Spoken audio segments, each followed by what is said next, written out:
Bonjour, vous êtes sur Décideur TV, c'est la matinale. Au programme de ce numéro, on va parler de RH Troops, un outil pour les experts comptables, un outil RH. On parlera également sécurité de l'information et on parlera du groupe SFC qui change de nom pour devenir Hendrix. Pour débuter cette émission, j'ai le plaisir de recevoir Fabrice Naftalski, avocat associé au sein d'EY Société d'avocats, pour parler sécurité de l'information. Fabrice, bonjour. Bonjour Arnaud. Alors, quels sont les défis qui se posent au RSSI en matière de sécurité de l'information depuis la crise sanitaire? Alors, c'est vrai que le Covid a entraîné deux phénomènes, plus de mobilité, plus de travail à distance. Donc les défis collatéraux pour le RSSI, c'est que potentiellement les données sensibles peuvent être échangées sur des réseaux, des équipements qui sont pas sécurisés ou moins sécurisés. Et l'autre défi des RSSI, c'est que très souvent, dans le contexte de la pandémie, ils ont eu beaucoup de moins de temps pour déployer des solutions informatiques à distance. Qui dit beaucoup moins de temps, dit moins de temps pour faire une consultation, un appel d'offres et tester les garanties apportées par les prestataires en matière de sécurité. C'est également beaucoup moins de temps pour la phase de recette des solutions, pour faire les recettes en mode test ou en mode production. Donc il y a tout un environnement qui a augmenté le niveau de risque et qui d'ailleurs s'est traduit, comme le constate l'étude EY en matière de cybersécurité. 82% des RSSI disent qu'ils ont vu le niveau de menace cybersécurité augmenter sensiblement. Et ça corrobore aussi les conclusions du rapport annuel de la CNIL de 2020 qui disait qu'entre 2019 et 2020, la CNIL a reçu plus 24% de notifications de failles de sécurité, et particulièrement d'ailleurs dans le monde de la santé. Donc du coup, le RSSI, il doit se préparer son organisation aux potentiels risques d'incidents ou de failles de sécurité et mettre en place des mécanismes pour y répondre, notamment notifier à la CNIL, notifier aux personnes concernées. Et est-ce qu'ils étaient bien préparés justement à faire face à ces nouvelles menaces? Alors le constat de cette étude EY Cybersécurité, c'est que ils étaient insuffisamment préparés à trois égards.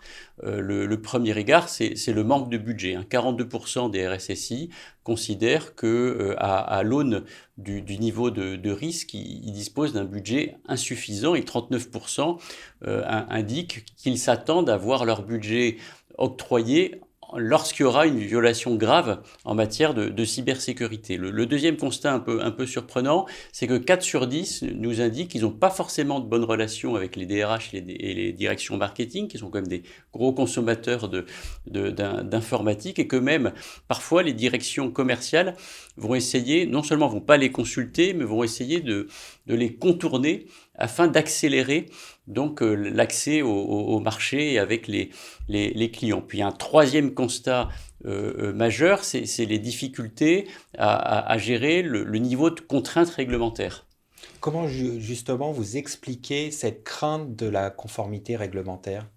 Alors, la conformité réglementaire génère effectivement un stress important pour les RSSI à deux niveaux. D'une part parce qu'il y a une inflation importante du nombre de textes, et aussi d'autre part parce qu'il y a une fragmentation importante de ces textes. On va avoir des textes qui vont porter sur des technologies spécifiques comme l'Internet des objets. On va avoir des textes qui ont une dimension sectorielle, qui vont s'adresser qu'au secteur bancaire ou qu'au secteur des télécoms. Et puis on va avoir des textes différents selon la géographie. Alors on a des textes européens, on a bien sûr des textes en dehors de l'Union, mais même dans les États membres, on peut avoir un niveau supplémentaire de réglementation. On parle du RGPD, du Cyber Security Act, qui introduit la certification des process, services et produits en matière de sécurité. Il y a également la directive Nice, qui impose des obligations complémentaires de sécurité aux opérateurs de services essentiels et aux fournisseurs de services numériques. Mais en France, il y a encore une couche supplémentaire qui est la loi de programmation militaire de 2013, qui va imposer également des contraintes en matière de sécurité aux opérateurs d'importance vitale, donc tous les secteurs clés de l'économie, qu'il s'agisse de la santé, des transports, des télécoms, de certains services financiers, donc avec un niveau de contraintes important, et ça va obliger, ou ça oblige les RSSI à beaucoup interagir avec les directions juridiques et directions de la compliance dans leur organisation lorsqu'ils en ont une, ou à s'appuyer sur des conseils, des avocats, pour appréhender toutes ces facettes. En définitive, pour conclure, quel est l'impact de la réglementation sur les exigences de cybersécurité et les coûts associés ? Alors en face de l'impact négatif qui est le niveau de stress, il y a un impact positif, c'est que cette réglementation a un effet vertueux à double titre. D'une part, cette réglementation, elle va contribuer à améliorer le niveau de sécurité. Si on prend simplement le RGPD, vous avez des contraintes en termes de minimisation des données collectées, en termes de durée limitée de conservation des données, en termes d'intégrité des données, de confidentialité, de disponibilité des données. Donc tous ces éléments vont contribuer à faire en sorte qu'il y ait moins de données traitées au sein de l'organisation, ou que ça soit traité de manière plus structurée et sécurisée. Puis la deuxième bonne nouvelle qui ressort de notre étude EY sur la cybersécurité, c'est que la réglementation est le deuxième levier qui permet au RSSI d'obtenir des budgets complémentaires pour améliorer le dispositif de sécurité de leur organisation. Fabrice, merci d'être passé sur notre plateau. Merci pour vos invitations.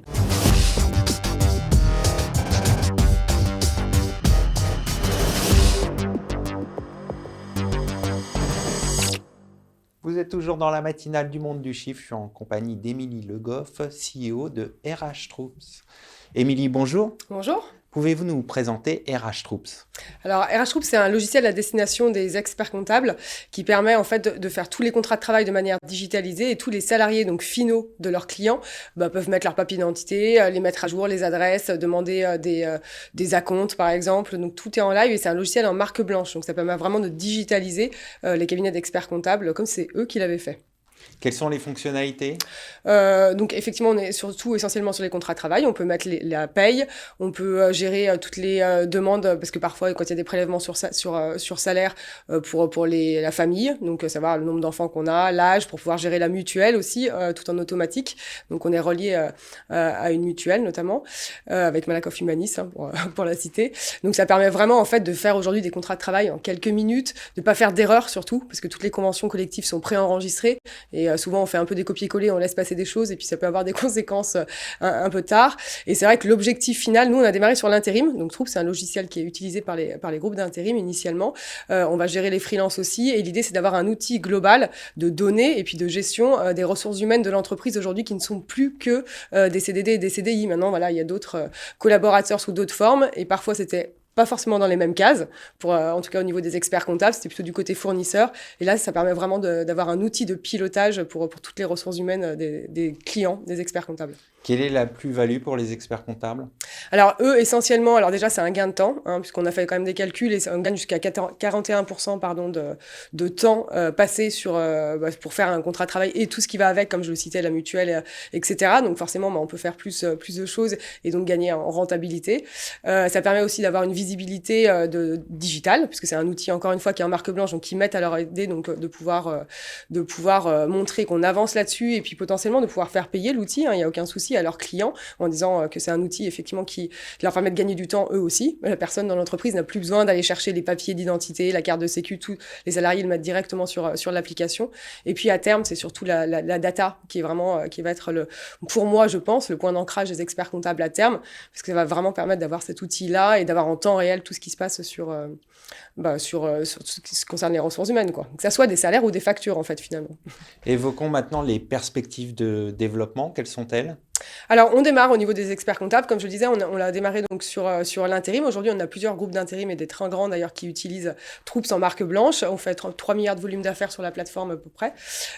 Donc voilà, on ira peut-être à terme sur les freelances, mais en attendant, sur les experts comptables, on démarre tout juste. Aujourd'hui, on a un peu plus d'une trentaine de cabinets d'experts comptables qui utilisent l'offre. Et puis l'idée, c'est effectivement d'aller vendre la solution à d'autres experts comptables, et puis surtout d'améliorer les fonctionnalités avec les experts experts comptables. Parce que c'est vraiment, nous, notre force, je pense, c'est vraiment d'écouter. On a des mises à jour quasiment tous les jours, ce qui est rare. Souvent, c'est toutes les 3 semaines ou tous les mois où c'est long. Nous, on écoute et on a tendance à faire évoluer le produit de manière très rapide. Donc, voilà, c'est ce à quoi on va s'atteler les prochains mois, notamment.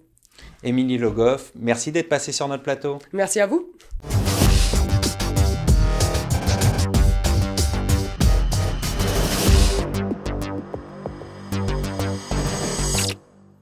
Vous êtes toujours dans la matinale. Le groupe SFC change de nom pour devenir Hendrix. On en parle tout de suite avec son président, David Imbert. David, bonjour. Bonjour. Alors, pourquoi ce changement de nom ? Alors déjà, c'est un double changement, puisque non seulement on a changé de nom, mais on adopte aussi une marque unique. Alors ce changement, c'est une réflexion qui a maturé pendant de nombreux mois.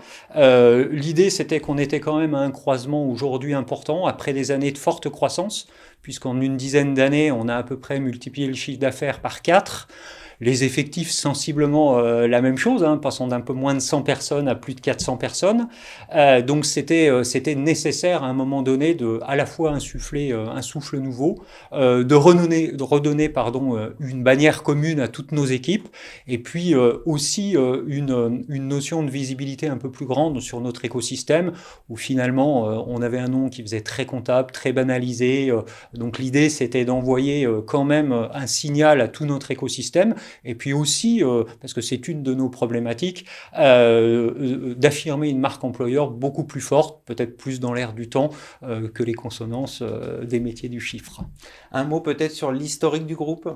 C'est un groupe qui a une histoire assez longue, puisqu'il a bientôt 50 ans, créé à Lyon en 1978, cabinet traditionnel à la base, dans lequel j'ai fait toutes mes armes. Et puis on va dire qu'à partir de 2008, les deux fondateurs historiques nous ont laissé les manettes avec plusieurs autres associés. Et puis depuis, on a beaucoup développé le groupe dans différentes directions, avec une logique de développement géographique, parce que la géographie est importante pour être au plus proche de nos clients. Donc le groupe s'est développé sur un axe Paris-Lyon-Marseille, pour faire très simple, avec un certain nombre de nuances. Et puis au niveau métier, dans 3 directions. Historiquement, le cœur du groupe, c'est plutôt de travailler avec des dirigeants de TPE, PME. Progressivement, on a élargi aux PME, OTI.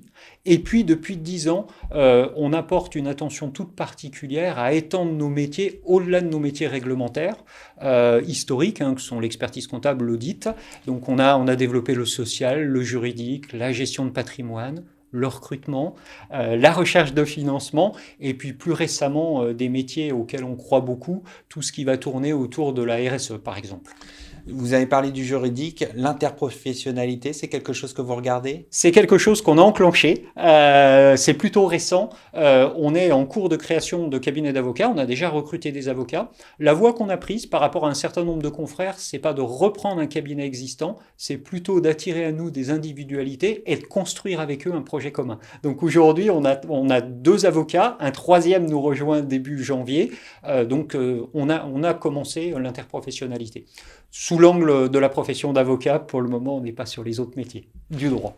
Alors, avec ce changement de nom, Hendrix est à un moment charnière. Quelles sont les perspectives de développement ? C'est de continuer, bien évidemment, notre développement, en particulier sur tout ce qui va être hors du secteur réglementé. On regarde beaucoup tout ce qui tourne autour des data, de la cybersécurité. C'est vraiment des domaines dans lesquels on considère qu'on a une vraie légitimité à apporter cette expertise complémentaire à nos clients, dirigeants, de chefs d'entreprise. Notre réflexion part toujours de nos clients, quels sont leurs besoins et comment on peut les aider à les satisfaire au mieux. David Imbert, merci d'être passé sur notre plateau. Merci à vous. Merci à toutes et à tous pour votre fidélité et à bientôt sur Décideur TV pour un nouveau numéro de la matinale.